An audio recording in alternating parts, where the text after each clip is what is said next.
Recently, the draw for the new Champions League happened, and I felt like it was appropriate to finally talk about how the new format works. I actually made a video about this format about 3 years ago, and that's kind of why I didn't really want to make another one. But seeing how the channel has grown a bit, seeing how the format has also changed a little bit too, yeah, it was about time I actually talk about it again. So let's start with the basics. How does the actual new format work? The Champions League has expanded to 36 teams, as opposed to the original 32 teams. Teams will now play 8 games as opposed to the former 6 games, and those 2 extra games will be played in January. So no longer is there going to be a break between the group stages and the knockouts. We're just going to refer to this stage as the group stage just to make it easier to understand. And as opposed to the former system where you would play 3 teams, home and away, every game will have a different opponent, and this will be determined by a digital draw. This sees a club play 2 different teams from each pot,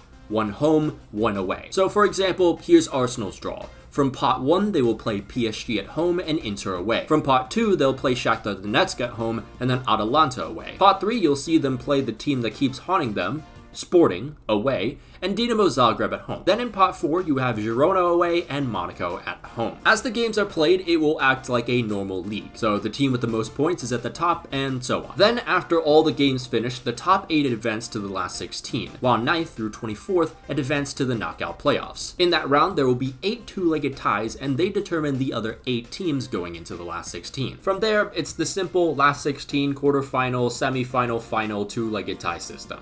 Nothing different there. The main pro about this system is that it gives smaller teams a better chance of advancing to the knockouts. Because in the past, we've seen teams get shafted simply by their draw. So now, instead of drawing with 3 different teams that might be difficult, now you have a little more freedom with 8 different opponents. 4 of those matches will be against teams from pot 3 and pot 4. So, there's just a little more of a chance of them actually getting a result. Now, while I'm not particularly that excited about the whole league phase, and I'll get to that in a second, I do quite like the idea of a knockout playoffs right before the knockouts. That could create a lot of drama, definitely manufactured, but either way, there's drama. Let's go a little deeper though, more than just how the format works. UEFA's reasoning for changing the format was to have more money for clubs and also less financial disparity. In 2022-23, UEFA gave out an estimated 2 billion euros total. Now with more games, that number is up to 2.4 billion euros total. And as opposed to the previous distribution system, the new system puts more of an emphasis on in-tournament performance and less on historical significance. You can see that in how 37.5% of the money will be allocated to performance-related rewards, a solid 7.5% increase from 2022-23, and the newly created value pillar, which makes up 35%. To elaborate more though on this new feature, in the past, UEFA has used a coefficient system that was based on every team's history over the last 10 years. From there, each team would be paid shares of the money pool depending on that ranking. So for example, first would get 32 shares and 32nd would get just 1 share. However, this method has been tweaked a bit and now features a 2-part system. First, you have the European part. This ranks teams based on their European performance over the last 5 years and how large their media market is. Then there's the non-European part. This one is basically just the old coefficient system, which ranks based off the last 10 years. For each part, teams can be rewarded up to 36 shares of the money pool. Now, what you need to know is that the parts are not split 50-50. What determines the percentage split is how much of the TV revenue comes from Europe and the rest of the world. As Europe tends to make up a good majority of the TV revenue for the Champions League, the European part will have more of the percentage of the pool. And as this is the part that looks at the last 5 years of recent performances, this slightly helps clubs with more recent success who might be in a country with a smaller market. The problem though is that this doesn't really make a significant change to the ever-growing financial disparity. And this is where the title of this video comes. Outside of that value pillar concept, nothing really changes.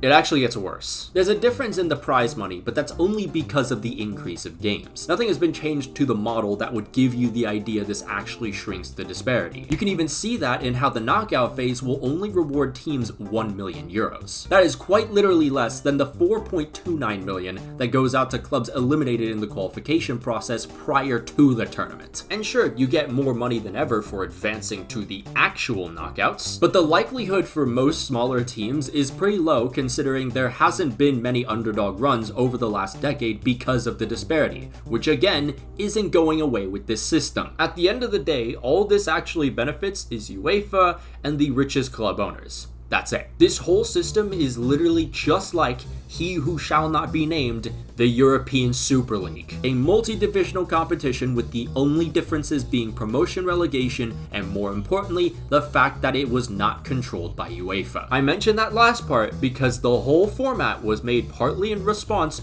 to the European Super League. But this really shouldn't come to anyone's surprise that nothing's really changed besides more money for the elite. It's a system built for late stage capitalism. We weren't going to see any actual significant shift otherwise. I mean, in order for the format change to be approved, you'd have to have all of the top clubs' owners and presidents agree. You're not gonna get them to agree to even the slightest dent in their own pockets. Here's my biggest issue with UEFA and its cronies though. It pretends to care about the football. More games, Champions League goes into January. Do we ever think about the players in this situation? Player injuries are at an all-time high. In 2022-23 alone, there were 115 hamstring injuries in the Premier League, and yet we keep adding to the football calendar when congestion is at its worst. And to the people who excuse this by saying these players are being paid millions, they don't get to complain, look at me.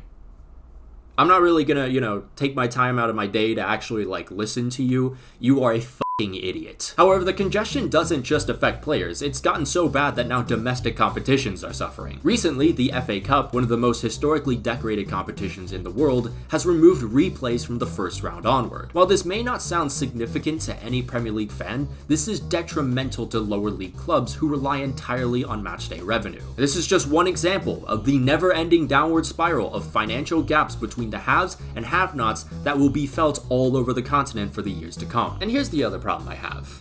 UEFA and its cronies trick you into thinking this is something you want. More games sounds great on paper, but let's throw it back to the last match day of the group stages of Euro 2024. A lot of those games during that match day were pretty dull because of the fact that the top 3 in all but 2 groups would be advancing to the knockouts. Now, let's look at the new Champions League format. 144 games, nearly 75% of all of the matches in this competition. That only eliminates just a third of the teams. No doubt in my mind that what happened in the Euros will most definitely happen during the Champions League this year. Another reason behind why this format was created, well, A, because it made money, but the way it was going to make money was basically because the bigger clubs would face against each other earlier into the tournaments. And for me, higher profile matches like those doesn't really sound like a great idea in the long run, because the whole point of these types of matches is to build up hype, anticipation, and you lose that when you start manufacturing these matchups. And the knockout stages kind of lose value as well because it just doesn't feel as special. Another thing too, these earlier high profile matches probably won't have as many stakes. So when you kill off the hype, the anticipation, and the stakes, it loses its value. Listen, the quality and the parity of the Champions League has quite honestly taken a nosedive since the 90s and 2000s. But it's not because there's not enough games or a lack of games between elite clubs. It's because of the financial disparity that continues to widen with every year. And if UEFA really cared about you like it pretends to, it would make an actual effort to fix an almost irreversible curse on this game, instead of following in the footsteps of other organizations that speak expansion like it's the gospel and deliberately bloat their tournaments in the name of greed. I feel like that was kind of a more polished version of the video that I made back in 2021. But since it has been 3 years, I've been a little rusty with, dealing with this kind of topic, money, tournaments, and organizations and stuff like that. So, give me some feedback, let me know what you thought, all that kind of stuff. But I'll ask you this question as well. What do you think of the new Champions League format? We'll ask this question in 2 aspects. Do you like the format itself? Or do you not like the format itself? And do you think that this will actually benefit clubs in the later future or not? Let me know. But of course, a massive shout out to all our patrons, including Janos Baras, Brazilian Fury, Respect the Jeff, Othman JN, Habakkuk, Anazir Makalankam, Alex Rod, Ulta, Miguel Munoz, Return Fire, Rory Burns, Slider Kid, Snifrix, Sakuoka Fan, The Cypriot 35, Not Windows 95 Man, Kentra Agacha, Big Boys the Baby Eater II, Kerbo, Unkwell, St. Terrence, Sylvia Citrus, Ryan Jans, Wise Orange, Rashford Enthusiast, Cocosaurus Rex, LeJames Braun, Samu, Just MRC, Cheesebait, Cooper Rory, The Somali Pirate, Claymore Roomba, Windar Gel, M4 Does Stuff, Finn Likes Rugby Anthony Moore, Davox, The Porter Geyser, TPSK25, Polar Protos, Unfunny, Lucien von Kreuz, Ethan Bennett Loves Kavicha, Gazegros Breshkiewicz, Mano Tango Fei, Adrian, A Ghostly Owl, Tony Wolves, Mud Tanai, Nava, Chris Visconti, Dominic Griffin, Kyler Krebs, Mohammed Al Tanib, Nish, Patrick Barley, Rashford God 5, Raspberry L, subscribe to Tenditem, and Unbroken Persona. If you'd like to become a member, there'll be a link down below and up in the annotations. You can follow me on Twitter, follow me on Instagram, more importantly, follow me on Twitch. I know I keep promising, like a politician, that I'll start streaming soon. Trust me, I'll do it at some point, okay? But until then, I'll see you guys.